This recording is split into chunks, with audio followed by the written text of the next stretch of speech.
এখন 10টা বাজিনি, 10টা বাজছে। আর এখানে দেখুন সুপর্ণা আর কাকিমা তৈরি হয়েছে, ওরা এখন বেরোবে। কোথায় যাবে বলুন তো? আমরা এখন যাবো নারায়ণা হসপিটাল। হ্যাঁ, নারায়ণা হসপিটালে ডাক্তার দেখাতে যাবো। কাকিমার আর্থারাইটিস, হাতে পায়ে গলায় প্রচণ্ড ব্যথা হয়েছে, সব আর্থারাইটিসের জন্য হয়েছে, খুব বেড়ে গেছে এটা। তাই জন্য এই ডাক্তারটা খুব ভালো। এই সুপর্ণা, ডাক্তারের নামটা বল না। সৌম্যদে খুব ভালো ডাক্তার।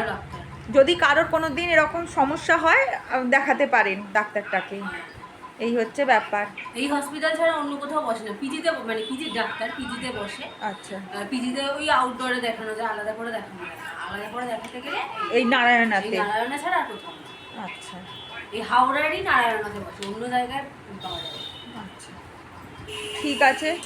এই টমা, কিছু বলবি? টমা এখন টমার দাদার সাথে কথা বলছে, ও বলুক। ঠিক আছে, রাখছি।